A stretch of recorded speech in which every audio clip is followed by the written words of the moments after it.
بسم اللہ الرحمن الرحیم۔ السلام علیکم ناظرین کرام، آج میں غزوہ احد کے بارے میں بتاؤں گی۔ غزوہ احد 3 ہجری 625 عیسوی میں پیش آیا۔ غزوہ سویق کے کچھ عرصے بعد 3 ہجری میں قریش ایک بار پھر مسلمانوں پر حملہ آور ہوئے۔ وہ جنگ بدر کی شکست کا بدلہ لینے کے لیے بار بار مسلمانوں سے آمنے سامنے ہوتے تھے، لیکن انہیں کامیابی نہیں ہوتی تھی۔ اس دفعہ وہ احد کے علاقے میں ایک پہاڑی ہے جو مسلمانوں کے مد مقابل ہوئے۔ اسی مناسبت سے اس جنگ کو غزوہ احد کہتے ہیں۔ غزوہ بدر کا فوری سبب نخلا کا واقعہ یعنی عمر بن عظرمی کا قتل تھا، لیکن غزوہ بدر میں ان کے 70 آدمی مارے گئے تھے جن کا تعلق روسائے عرب سے تھا۔ ان میں قریش کا سردار اور سب سے بڑا اسلامی دشمن ابو جہل بھی شامل تھے اور ان کا انتقام لینا ضروری سمجھتے تھے۔ چنانچہ وہ انتقام کے لیے غزوہ بدر کے دوسرے سال وہ مسلمانوں پر حملہ آور ہوئے۔ بدر کے 70 مقتولین کا بدلہ لینے کے لیے ابو سفیان نے جو منت مانی تھی، جوش دکھایا تھا، اس کا مظاہرہ غزوہ سویق میں ظاہر ہو چکا تھا۔ اس سے اس کی منت تو پوری ہو چکی تھی، لیکن اصل مقصد پورا نہیں ہوا تھا۔ اس کو پورا کرنے کے لیے ایک بار پھر وہ مسلمانوں پر حملہ آور ہوئے۔ غزوہ بدر کے بعد دوسرے 1 سال تک جنگی تیاریاں ہوتی رہیں۔ قریش نے 3000 کا لشکر تیار کر لیا جو تمام جنگی ہتھیاروں سے پوری طرح لیس تھا، اور 3 ہجری میں یہ لشکر ابو سفیان کی قیادت میں مدینہ کی طرف روانہ ہوا۔ مدینہ کے قریب مقام عریض تک پہنچا۔ ادھر حضرت محمد صلی اللہ علیہ وآلہ وسلم کو حضرت عباس رضی اللہ تعالیٰ عنہ جو اسلام لا چکے تھے، مکہ میں ہی تھے، قریش کے ارادوں سے باخبر کیا۔ آپ صلی اللہ علیہ وآلہ وسلم نے دشمنوں کی روانگی کی اطلاع پا کر تمام صحابہ سے مشورہ کیا کہ مدینہ کی دفاع اور دشمنوں سے مقابلے کے لیے کون سا طریقہ اختیار کیا جائے۔ انصار و مہاجرین کی ایک بڑی تعداد نے اس بات پر زور دیا کہ مدینہ سے باہر نکل کر دشمنوں سے مقابلہ کیا جائے۔ آپ صلی اللہ علیہ وآلہ وسلم مدینہ کے اندر رہ کر ہی دشمن کا انتظار کرنا چاہتے تھے۔ عبداللہ بن ابی جو منافقوں کا سردار تھا، غزوہ بدر کے بعد اسلام لے آیا تھا، لیکن سچے دل سے اسلام قبول نہیں کیا تھا۔ اس نے بھی مدینہ کے اندر رہ کر مقابلہ کرنے کو ترجیح دی، لیکن اکثریت ایسے لوگوں کی تھی جو مدینہ سے باہر جانا چاہتے تھے۔ ان میں وہ لوگ بھی تھے جو غزوہ بدر میں اپنے آپ کو جہاد کے لیے پیش نہ کر سکے۔ اب وہ بھی دشمن سے مقابلے کے لیے بیتاب تھے۔ ان کا جوش و خروش دیکھ کر آپ صلی اللہ علیہ وآلہ وسلم 1000 کی جمعیت لے کر مدینہ سے روانہ ہوئے۔ اس لشکر میں عبداللہ بن ابی اور ان کے جو ساتھی تھے۔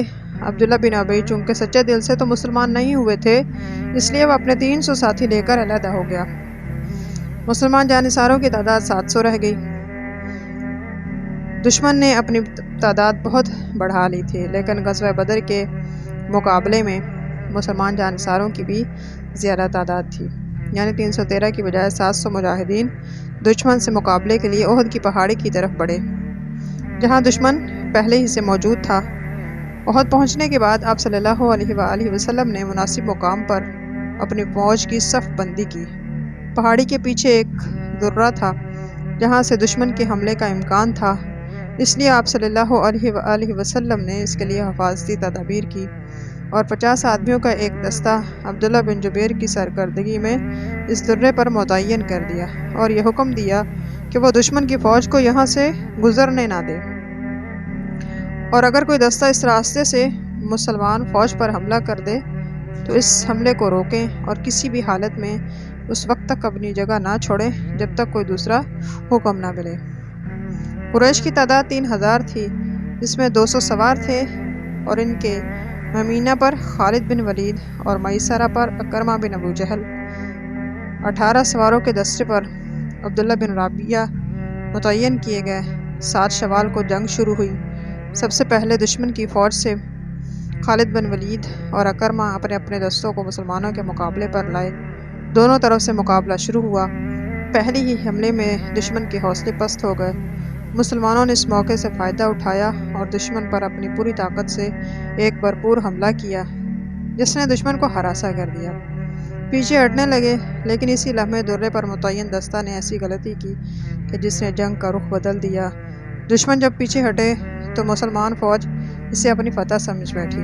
وہ مال غنیمہ کی طرف متوجہ ہوئی، جس کو دیکھ کر یہ درے پر متعین دستہ بھی اس طرف متوجہ ہو گیا، اور وہی ہوا جس کا نبی صلی اللہ علیہ وآلہ وسلم کو خدشہ تھا اور جس کے لیے آپ صلی اللہ علیہ وآلہ وسلم نے درے پر دستہ متعین کیا تھا۔ خالد بن ولید اپنے دستے کو درے کے سے پیچھے لا کر مسلمانوں کی پشت پر حملہ کر دیا۔ یہ حملہ اچانک تھا، اس لیے مسلمان اس کی تاب نہ لا سکے اور ان میں ابتری پھیل گئی۔ اس افراتفری میں معصب بن عمیر رضی اللہ تعالیٰ عنہ جو آپ صلی اللہ علیہ وآلہ وسلم کے ہم شکل تھے وہ شہید ہو گئے، جس سے مسلمانوں میں یہ خبر پھیلی کہ آپ صلی اللہ علیہ وسلم شہادت پا گئے ہیں۔ یہ خبر ایسی تھی کہ جس نے مسلمانوں کو اور بھی ہراساں کر دیا۔ ان کی صفیں ٹوٹ گئی اور بہت سے جانثاروں نے اپنی تلواریں پھینک دی کہ اب لڑنے کا کیا فائدہ۔ حضرت انس بن نضر نے آپ صلی اللہ علیہ وسلم کی شہادت کی خبر سن کر حضرت عمر فاروق سے کہا، اب ان کے بعد زندہ رہ کر کیا کریں گے؟ اس کام کے لیے آپ نے جان دی ہے، تم بھی دے دو۔ یہ کہہ کر آگے بڑھے اور سعد بن معاذ سے کہا، اے سعد، ہمیں احد کے پاس سے جنت کی بو آ رہی ہے۔ اس کے بعد لڑتے لڑتے شہید ہو گئے۔ غرض مسلمانوں کے لیے انتہائی پریشانی کن مرحلہ تھا۔ ایک طرف دشمن کی فوج تھی، دوسری طرف آپ صلی اللہ علیہ وسلم کی شہادت کی خبر۔ ان کی سمجھ میں کچھ نہیں آ رہا تھا کہ اس وقت کعب بن مالک کی نظر آپ صلی اللہ علیہ وآلہ وسلم پر پڑی، جو لڑائی کا رخ دیکھ کر پہاڑی پر تشریف لے گئے تھے اور وہاں سے دشمن اور تیر اور پتھر برسا رہے تھے۔ کعب بن مالک نے جب آپ صلی اللہ علیہ وسلم کو دیکھا تو ان کی خوشی کی انتہا نہ رہی۔ بلند آواز سے مسلمانوں کو یہ خوشخبری سنائی۔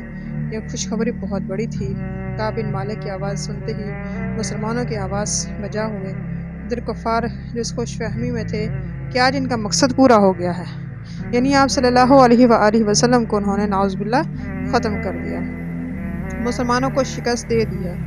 آپ صلی اللہ علیہ وآلہ وسلم کی شہادت کی خبر کی تردید سے دشمن بڑے جوش سے آپ صلی اللہ علیہ وسلم کی طرف بڑھے، لیکن تمام جانثار آپ صلی اللہ علیہ وسلم کے گرد ڈال بن گئے۔ اسی حالت میں چند جانثاروں نے جام شہادت نوش کیا۔